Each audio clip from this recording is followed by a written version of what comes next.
부동산 투기 논란을 빚은 김기표 청와대 반부패 비서관이 자진 사퇴 형식으로 자리에서 내려왔습니다. 야권에서는 김 비서관의 사퇴로만 끝나서는 안 된다면서 날을 세웠는데요. 네, 한편 이번 주 이재명 경기지사와 윤석열 전 검찰총장 등 유력 대권 주자들의 출마 선언이 예정돼 있어 여야 모두 대선 체제로 본격 전환될 예정입니다. 한상익 가천대 교수, 김우석 국민대 개건 교수와 정치권 소식 함께 짚어보겠습니다. 어서 오세요. 네, 안녕하십니까. 안녕하십니까. 자, 이 50억 원을 대출을 받아서 상가를 구입하는 등 부동산 투기 의혹에 휩싸인 김기표 반부패 비서관이 자진 사퇴를 했습니다.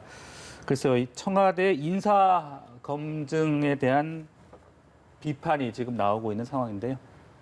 욕먹어도 좀 싸죠. 인사검증 실패입니다. 이거는 그러니까 어떤 이야기를 하더라도 비상식적이잖아요. 그 뭐 맹지를 샀건 뭘 했건 네. 당장 쓸 부동산이 아닌데 왜 빚을 얻어서 땅을 삽니까? 그러니까 본인은 어떤 의도였는지 모르겠다 하겠지만 누가 봐도 이건 부동산 투기잖아요. 그럼 이거 걸러야 되는 겁니다. 지금 부동산 투기 문제가 얼마나 심각해요. 그리고 그것 때문에 얼마나 많이 혼이 났습니까? 이거를 못 걸러냈다는 거는 인사 라인하고 민정 라인이 이건 책임을 져야 돼요. 요즘 보니까 대통령의 스타일이 원래 책임감이 있고 진중한 스타일이잖아요. 네. 이분이 이제 정말 다 알고 있었으면 이렇게 바로 판단을 내리시는 스타일이 아니시거든요. 네. 근데 이분이 사람 믿는 스타일입니다. 참모들을. 아마 참모들이 문제가 없다라고 보도를 드렸을 것 같아요. 네. 그러니까 다 모르셨던 것 같아요. 그러니까 바로 그냥 결단을 내리시는 거거든요. 이건 결국 대통령 책임입니다. 모든 인사는 대통령 책임이죠. 그럼에도 불구하고 이게 청와대에서 이 비서관이라는 중요한 직책을 뽑는 인사 추천과 검증 라인에서는 이거 완벽한 실패거든요. 이거는 글쎄요. 저는 완전히 그 인사하고 검증 라인에 대해서는 한번 책임을 물어야 한다고 생각합니다. 네. 그렇다면 어떤 식의 책임을 묻는 방안이 있다라고 보시면 될까? 글쎄요, 뭐 최종적으로는 뭐 인사수석이 책임져야죠. 사실은 그렇습니다. 인사수석 인사인데 추천이 잘못된 건지 검증이 잘못된 건지는 이제 내가 확인을 해봐야 돼요. 네. 근데 최소 비서관급에서는 책임져야 되지 않을까요? 인사나 민정에서 네. 그 정도는 크게 봅니다. 이건 이런 식으로 인사하는 건 아니에요. 인사검증하면 안 됩니다. 네, 누가 봐도 투기다라고 말씀을 해주셨는데 청와대에서는 김기표 비서관이 이 맹지를 구입한 것과 관련해서 투기 목적이 아니다라고 이야기를 했고 또 본인이 뭐 다 얘기를 하지 않으면 청와대 입장에서도 어떻게 알 수 있겠냐 이런 이야기를 했는데 이제 야당에서는 꼬리 자르기가 아니냐 이런 비판을 또 했거든요. 이 상황에 대해서는 어떻게 보시는지요? 좀 말씀 잘 해주셨는데 사실은 이거는 상식적으로 봐야죠. 아니 비서관을 하겠다는 분이 54억의 대출을 가지고 있으면 누가 봐도 이거를 물어봐서 합니까? 그야말로 검증을 해봐야 하는 거잖아요. 그리고 맹지 부분도 나오고 이게 다 드러나고 있는데 날 수밖에 없는 일인데 그거를 검증을 안 했다는 건 본인만 얘기 듣고 안 했다는 얘기잖아요, 지금. 그런데 그게 무슨 민정하고 인사수석실이 뭐 하는지를 모르겠어요. 그래서 이게 뭐 변명인 것 같은데 네네. 지금 뭐 청와대에서는 인사부실 검증 비판을 받아들인다라고 얘기하는데 받아만 들이면 뭐합니까?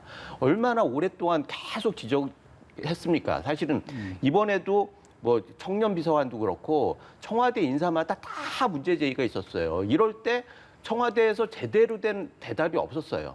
뭐 이렇게 원론적인 얘기만 하고요. 네. 그러면은 반성하는 게 아니잖아요. 어찌됐든 누군가 책임을 져야 하는데 김혜숙 수석 같은 경우에 계속 뭐 수많은 얘기가 있었음에도 불구하고 자리 지키고 있고 검증을 담당하는 민정비서관 같은 경우에는 재판을 받고 있단 말이에요.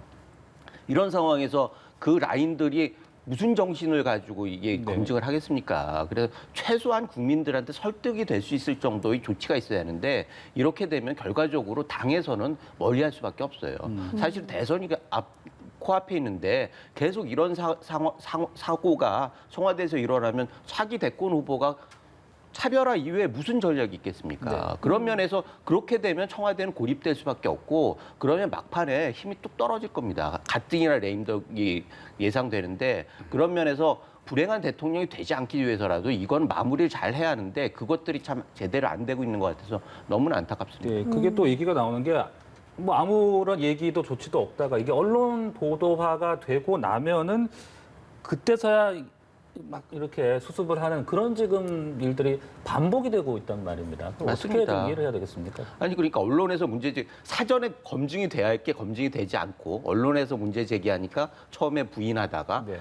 또 이렇게 어물쩡하고 넘어가가지고 결과적으로 본인한테 책임을 돌리는 거예요. 그러면은 이분이 무슨 본인 입장에서는 사실은 뭐 다시 청와대에 들어가겠다 이런 생각을 안 했으니까 54억의 부채를 가지고 부동산 투자를 했을 거 아닙니까? 그런데 그 사람을 데려와가지고 비서관이라고 하는 반부패 비서관이라고 하는 아주 중요한 자를 앉힌 사람들이 그 사람한테 책임을 다 미루고 우리는 책임이 없다. 그러면 그게 국민들한테 납득이 되냐고요. 그런 면에서는 이 부분에 대해서는 더 이상 반복하지 말고 네. 이번에는 좀 인사 라인, 민정 라인 좀 정리를 해주셨으면 좋겠습니다. 네, 그리고 이번에 또 송영길 대표의 건의가 있었던 것으로 지금 알려지고 있는 그런 상황인데 그런데 또 송 대표가 자진 탈당을 권유를 했음에도 지금 탈당을 거부하고 있는 의원들이 또 있지 않습니까? 이거 어떻게 마무리가 돼야 되는지 뭐 비상징계권 얘기도 나오는데 어떻게 좀 수습이 돼야 한다라고 보십니까? 송 대표 요새 보면은 좀 늦었지만 결단을 좀 잘하는 것 같아요. 네. 경선 시기도 올해 좀 일찍 했으면 좋았을 거를 이제 결단을 하고 뭐 종부세 문제도 그렇고 이번 문제도 마찬가지인데 아마 비서관의 사임 문제는 그랬을 겁니다. 이게 큰 문제라는 인식이 바로 들었을 거예요. 그래서 반복된 거기 때문에 바로 건의를 드렸고 대통령이 받아들이신 것 같고 의원 5명 문제는 네네. 사실 이분들은 윤리위원회 제소하기는 좀 어려워요. 윤리위원회를 하려면은 좀 이게 투기가 사실 확인이 돼야 되거든요. 투기 사실이 확인이 돼야 되는데 당원상 그렇습니다.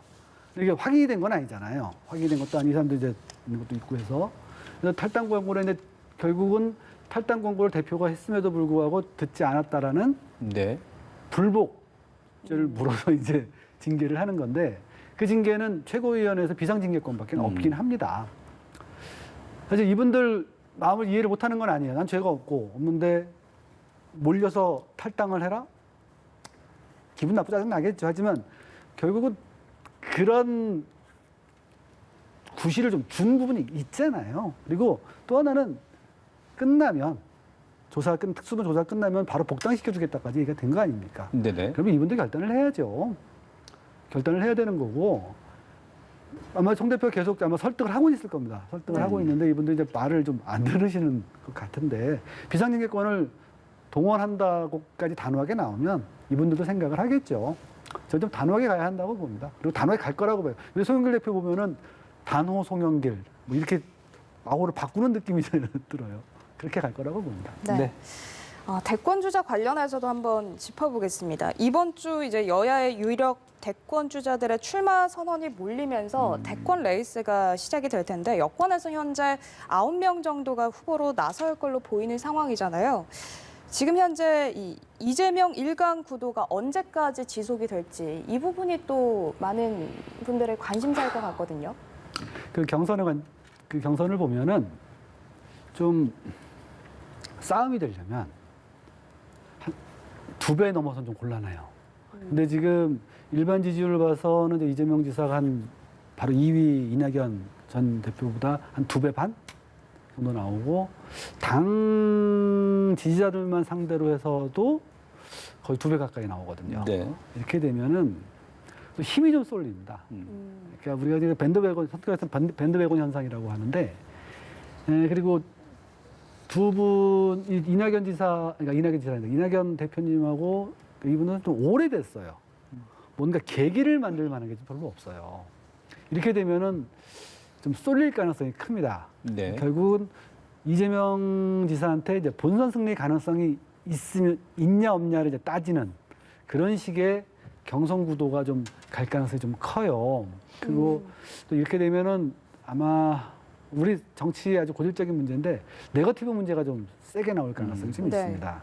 근데 이 당내 경선에 네거티브 세게 붙어 붙다가 붙어서도 그렇게 큰 변화가 없었거든요. 여태까지 보면은요. 네네. 그래서 저는 조심스럽지만 좀 죄송한 말씀이지만 이재명 일강 구도가 좀 구도 계속 가지 않을까 네. 이런 조심스럽게 생각을 이 해봅니다. 지사의 독주 체제가 당분간은 계속될 거다 네. 이제 말씀하시는데 교수님도 생각이 비슷하신지 또 어떤 변수가 있을 가능성, 또 추미애 전 장관도 지금 출마 선언한 상황이기 때문에 그런 변수가 어떤 것들이 있다라고 보십니까? 저도 전적으로 동감하는데요. 네. 한 교수님하고 이제는 삿바 싸움에서 일단 그 승부가 결론 났잖아요. 이때가 마지막 기회였던 것 같아요. 만약에 반문연대가 했으면은 같이 힘을 모아가지고 룰세팅 부분에 있어서 일정 정도 성과를 냈어야지 그걸 가지고 기본으로 해서 역전을 하든지 뭔가 변화를 이루게 했는데 이미 이 상황에서는 원로들도 이미 뭐 이렇게 내용은 좀 다르지만 결과적으로는 도와주는 형식이 있고 추미애 후보 같은 경우에는 대놓고 그 룰 세팅 부분에 있어서 연기 부분에 있어서는 이재명 지사하고 같이 얘기를 하고 있단 말이에요. 네. 그래서 전열이 갖춰지기 굉장히 힘들고 그런 면에서는 지금 정치권 세 부분에 있어서는 계속 더블 이상 앞선다고 얘기했지만 기세 부분에서 이번에 꺾였기 때문에 아마 한 2달간은 가파르게 올라갈 거라고 봅니다. 그런데 네. 여기서 문제는 공격 포인트인데 사실은 네거티브 같은 경우에는 다른 분들은 충격을 받을 수 있어요. 처음에 나온 분 같은 경우에는. 그런데 이재명 지사 같은 경우는 면역 효과가 굉장히 높으신 분이기 때문에 네거티브가 그렇게 효과가 얻기가 힘들 거다. 상대가 어떻게 해든 네. 그런 면에 있어서는 특별한 변수가 아주 예상치 못한 특별한 변수가 없는 한은 이 상황은 계속 갈 것 같은데 제가 조금 유심히 보는 건 김부선 씨가 어떻게 할지 이런 부분들은 좀 약간 네. 변수가 있다면. 네, 알겠습니다. 민주당에서는 그동안 좀 갈등의 골이 깊었던 부분이 바로 경선 연기 논란 그런 거였는데 이제 경선 룰을 놓고 대선 주자들의 신경전이 벌어지고 있는데 경선 방식에는 어떤 방식이 있을지 이 부분도 한번 짚어주시면 좋을 것 같아요. 현재 그 민주당의 경선 방식은 좀 전통적입니다. 쭉 돌아다니면서 국민의힘도 마찬가지일 거예요. 각 권역별로 유세하고 토론하고 투표 받고 거기서 이제 투표 공개하고 네. 이게 돌아다 마지막 서울로 올라오는 거거든요. 이 방식은 옛날에 그 노무현 대통령께서 광주에서 한번 역전을 하는 바람에 큰 파랑이 불었던 방식이에요. 그래서 이 방식이 지금 거의 정치권에서는 경선이라면 이 방식이 거의 굳어져 있어요. 그래서 다른 방식이 나오는 게 있나 그래서 한번 취재를 한번 해봤더니 네. 민주당은 이제 경선을 해야 되니까 좀 다양한 아이디어를 좀 수집을 하고 있는 상황이랍니다. 그래서 오디션 방식도 나오고 무슨 뮤직 방식이 나오는데 특별당규를 수정할 만한 방식은 이게 좀 물론 이제 이런 선거 운동 방식은 좀 비본질적이에요. 경선 시기라든가 선거 인단이라든가 아니면 경선 선거 결과 발표 이런 것도 비본질적이긴 하지만 네. 이런 것들도 이제 특별당규를 바꿔야 할 정도 오디션 방식 이런 거는 생각보다 받아들이기가 쉽지가 않아요. 크게 바꾸는 방식은. 왜냐하면 그러기 또 주자들 이제 주자들이 되는 거죠. 등록했으니까 주자들 간 합의가 좀 있어야 됩니다. 합의가 있어야 돼서 이전 경선 시기 방식보다 더 해요. 등록을 한 주자들이기 때문에 네. 등록한 주자들이 기존 룰이 있는데 왜 바꾸려고 하냐. 여기는 바꿀 때는 합의가 필요한 거거든요. 기존 룰대로 갈 때는 합의가 필요가 없지만 그렇기 때문에 생각보다 쉽지가 않을 것 같습니다. 경선 방식에 좀 어떤 변화가 있겠습니까? 아니 저쪽은 잘 아시니까 그런데 저는 밖에서 보기에는 네. 지금 상황에서는 모든 방식을 동원해야 한다고 봐요. 사실은 지금 당규 부분은 얼마든지 바꿀 수 있거든요. 당원하고 달라서 당규는 지도부의 결단만 있으면 얼마든지 바꿀 수 있어요. 그런데 지금같이 침체된 상황에서 뭔가 변화를 가지고 있다라고 하면 네. 뭐든지 시도를 해봐야죠. 그런 면에서는 저는 가능성이 굉장히 높다. 게다가 강훈식 단장 같은 경우에는 굉장히 젊고 또 토론 프로그램 많이 해가지고 나름대로의 특과를 가지고 있는데 그거를 존중하기 위해서라도 상당 부분 수용될 가능성이 있다. 문제는 그게 효과가 있느냐 없느냐의 문제인데 제가 보기에는 네. 과거에 노무현 전 대통령 말씀하셨는데 노무현 전 대통령은 그때 새가 약했을 뿐이지 자기 스타일이 그렇죠. 분명히 한 사람이었습니다. 그래서 기자들도 그때 보면은 노무현 지켜보겠다 그런 사람들이 굉장히 많았어요. 세가 굉장히 낮았음에도 불구하고. 그런데 딱 불이 붙으니까 그래서 관심이 싹 쏠렸던 거죠. 그런데 제가 지금 여당 후보들 중에서는 그런 후보가 있나? 그런 생각이 듭니다. 알겠습니다. 야권으로 또 좀 넘어가 보도록 하겠습니다. 최재형 감사원장이 내일 사퇴할 것으로 지금 알려지고 있는 상황입니다. 글쎄요, 사퇴 변 어떤 내용이 담겨 있을지 사실상 논란도 지금 적지 않은 그런 상황이잖아요. 어떻게 보십니까? 사실 그 사퇴하고 정치 선언을 하는 것 인터벌이 좀 있을 거다. 입당하는 것도 인터벌이 있을 거다. 그러는데 네. 제가 보기에는 사퇴하는 건 누가 봐도 정치를 하겠다는 얘기잖아요. 그럼 결단을 사퇴하면서 동시에 해야죠. 그래서 국민들이 보기에 이런 이유 때문에 사퇴를 했구나. 그거를 설득해내지 못하면 정치가 불가능한 거고 그걸 설득해내면은 바로 정치를 해야 하는 겁니다. 그래서 인터벌하는 거는 네. 정치적인 판단이 아닌 거죠. 그래서 윤석열 총장 같은 경우에도 타이밍을 놓치면서 계속 지금 어려움을 가고 있잖아요. 그런데 똑같은 길을 최 원장이 똑같이 가겠다. 그거는 정치권에 있는 사람으로서는 정말 굉장히 어려운 길로 또 들어간다. 그래서 네. 제가 그런 면에 있어서는 명분이 있으면은 사퇴하자마자 난 이런 명분으로의 정치를 하겠다. 그러기 위해서 내가 추구하는 사회가 어떻고 그 사회를 이루기 위해서 뭐를 바꾸겠다라고 하는 명확한 메시지가 내일 이후로 나와야 하는 거고요. 네. 그게 받아들여졌을 때 정치를 하고 말고 지금 본인은 정치를 하겠다는 거잖아요. 그거를 설득해내는 작업이 이번 주에 확실히 있지 않으면은 네. 장기적으로는 굉장히 어려울 수도 있다. 이제 좀 시간상 어떤 인터벌을 둘 거라는 예상들이 일단은 좀 나오고 그렇죠. 있는데 교수님은 오히려 좀 시간을 끌 게 아니라 정관석화 바로 같이 해야 적극적으로 좀 입장을 밝혀야 된다는 말씀이셨거든요. 어떤 생각이십니까? 저는 뭐 어떤 입장을 밝히든지 간에 명분은 없다고 봅니다. 왜냐하면 우리 헌법에서 중립성을 규정한 기관들이 있어요. 그 중립성을 규정한 이유가 이 사람들이 권력을 가지고 뭐 감사를 하던 수사를 하는 사람들이기 때문에 이 사람들이 정치를 하기 위해서 수사권이나 감사권을 쓰지 않도록 만드는 거거든요. 네. 이거는 법으로 정하고 말고 할 문제가 아니고 이거는 일종의 민주정치의 묵약입니다. 컨벤션이에요. 묵시적으로 모두가 지켜야 한다고 생각하는 겁니다. 그런데 지금 이분이 임기가 끝나서 뭐 시간이 뭐 한두 달 있다가 나오시는 것도 아니고 중간에 임기를 그만두고 나오시는 거거든요. 네네. 그러면 이분이 여태까지 했었던 뭐 그 월성 원전 감사라든가 이 모든 감사들이 자기가 정치를 하기 위해서 의도를 가지고 했었던 것밖에 안 돼요.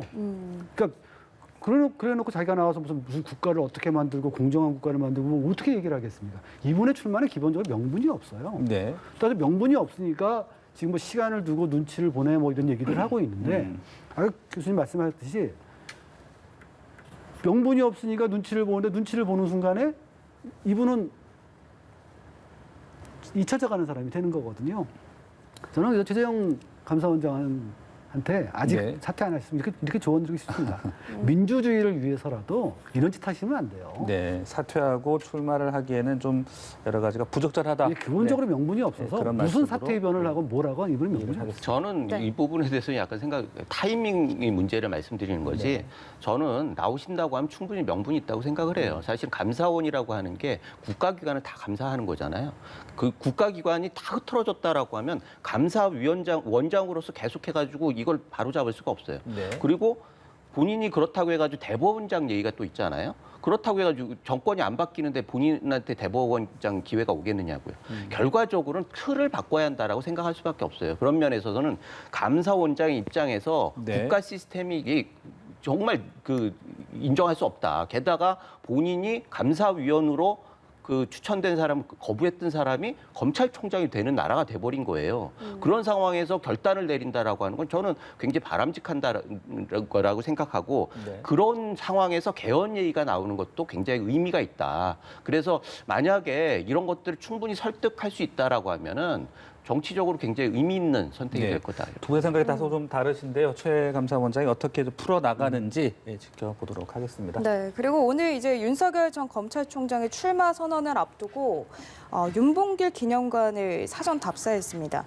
야권의 대선 주자로 떠오르고 있는데 최근 윤 전 총장이 마주한 산이라고 해야 될까요? 엑스파일 논란이 있지 않습니까? 네. 이 상황에 대해서 좀 어떻게 이겨나가야 할지 그 부분이 좀 궁금하고 29일에 그렇다면 어떤 메시지를 내놓을지 이 부분도 한번 저희가 추측을 해볼 수 있을까요?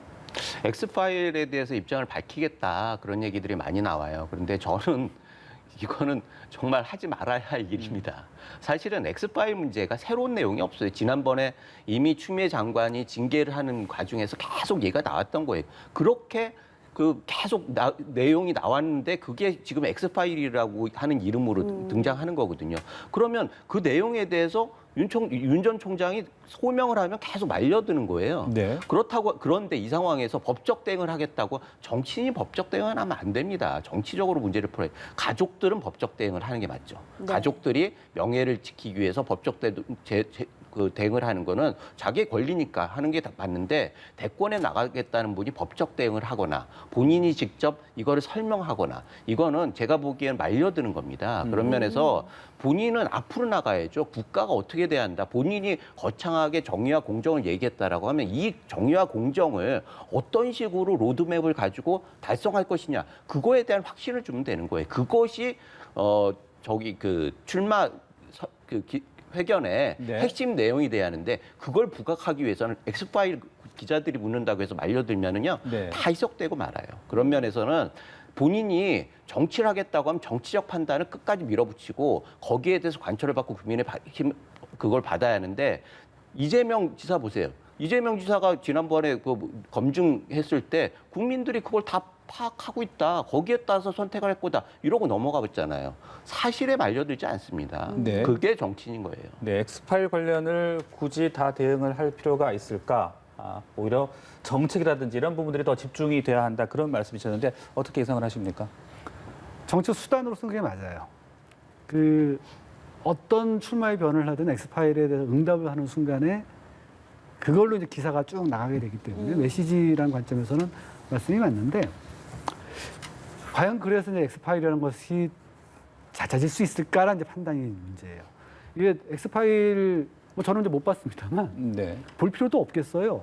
그냥 포털에 검색만 하면은 유튜브가 수십 개가 주르륵 뜹니다. 거기 나온 얘기 다 나와요. 얼마나 많은 사람들이 보느냐의 문제일 텐데 조회수가 몇십만 몇백만씩 나옵니다. 저는 엑스파일 문제는 얘기를 안 하는 건 하나 이제 정책 기술이고 말씀하신 대로 수단이고 어떤 형태로는 계속 쫓아다닐 거라고 봅니다. 쫓아다닐 거라고 보는데 윤석열 전 총장의 그 스타일을 보면 정면 돌파형이에요. 모든 걸 네. 정면 돌파하거든요. 그래서 이번에도 정면 돌파하지 않을까. 나는 그런 일 없다. 딱 잡고 이런 부분에 대해서 나는 적극 용납을 이렇게 나가지 않을까. 개인의 특성상 이런 생각도 네, 해봅니다. 알겠습니다. 그 밖에 또 야권에서 지금 또 여러 인사들이 출마를 준비를 하고 있지 않겠습니까? 홍준표 의원이 또 복당도 했고 그 밖에 여러 의원들 또 김동연 전 총리 얘기도 있고 안철수 대표도 있고요. 전반적인 야권의 대선 구도 짚어주시죠. 지금 외부에 계신 분들은 윤석열 총장 같은 경우에는 방금 말씀드린 이제 엑스파일 이런 개인의 문제를 이제 극복을 해야 되죠.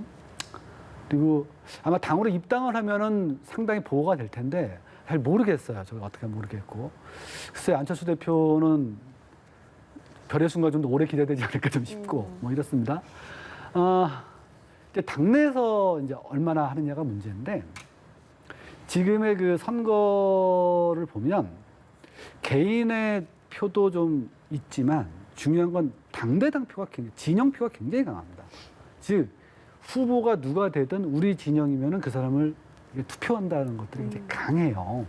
이전에 어느 때에 비해서도 지난 투표도 그랬지만 그래서 국민의힘 내부에서도 후보만 될 수 있다면은 그 진영표를 가져와서 충분히 자웅을 겨뤄볼 수 있다는 생각들이 있을 겁니다. 그리고 그렇기 때문에 이제 홍준표 의원이나 유승민 이런 분들도 전혀 이제 포기하지 않고 계시는 거죠. 네. 아주 지지율이 낮음에도 불구하고. 네. 근데 제가 조금 주목하고 있는 게 이준석 대표 효과 때문에 그런가요? 유승민 의원이 꽤 올라오고 있어요. 사실 유승민 의원 같은 경우에 후보가 돼서 당의 후보가 될 수 있다면 굉장히 위협적인 사람입니다. 중도 이미지도 있고 뭐 그래서요. 그래서 당에서는 유승민 후보나 이런 사람들이 어쩌면 그 당내 경선에서 이길 수 있는 윤석열 전 총장 같은 분을 들어오는 걸 싫어할 수도 있어요. 차라리 당의 대표가 돼서 단일화를 해서 윤석열, 안철수를 꺾는 게 낫지. 당에서 들어왔을 때는 윤석열 전 총장 같은 경우 어쨌든 인기가 있기 때문에 이분이 경선을 이겨버릴 수가 있거든요. 뭐 이런 다양한 이해관계들이 있을 수가 있습니다. 그래서 네. 저는 당분간 윤석열 전 총장이 사실은 누가 봐도 당에 입당해서 당에서 보호받으면서 싸우는 게 제일 좋아요. 윤석열 입장에서는. 그런데 윤 총장이 입당을 하려고 해도 당 내에서 별로 아주 흔쾌하게 아주 모셔오는 이런 형태를 안 취할 것 같은 느낌이 좀 들어요. 그래서 좀 지지부진할 것 같다. 그러면서 내부 경쟁들이, 당 내부에서 경쟁들이 좀 있을 것 같다. 이런 정도의 예상을 해봅니다. 그래서 아직 잘 모르겠어요. 윤 전 총장 엑스파일 문제가 생각보다 네. 클 수가 있어요. 생각보다. 네. 자, 김 교수께서도 지금 야권의 구도 좀 주목해야 될 점. 사실은 지난번에 서울시장 선거 때 그 구도를 많은 당내 인사들이 바라겠죠. 지난번에는 오세훈 나경원 의원이 가능성이 굉장히 낮았음에도 불구하고 계속 내부에서 경선을 하고 결과적으로 오세훈 후보가 당의 후보가 돼가지고 안철수 후보하고 붙어가지고 결국은 후보가 됐고 그 기세를 받아가지고 서울시장이 됐지 않습니까? 그런 구도를 당내 인사들이 바랄 거예요. 그런 면에선 기본적으로 말씀하신 걸 동의하는데 당 지도부는 얘기가 다르죠. 당에서 흥행을 해야 하니까 어찌됐든 결론이 나기 전까지는 계속 러브콜을 할 겁니다. 여기에서 말씀하셨듯이 외부에서 하면은 대체적으로 져요. 외부에서 무슨 제3지대 이런 거 우리 역사에서 있어 본 적이 없어요. 그런데 계속 거기에서 뭐 하다가 결과적으로 굉장히 어려움을 겪게 되는데 제가 보기엔 빨리 당에 들어오셔가지고 당에서 하는 게 본인들 입장에서 최고고 만약에 밖에 있으면은 서울시장 보궐선거 꼴이 날 수도 있다 이런 말씀드립니다. 네, 네. 알겠습니다. 지금까지 한상희 가천대 교수, 김우석 국민대 개건 교수와 정치권 소식 짚어봤습니다. 두 분 말씀 감사합니다. 고맙습니다. 감사합니다.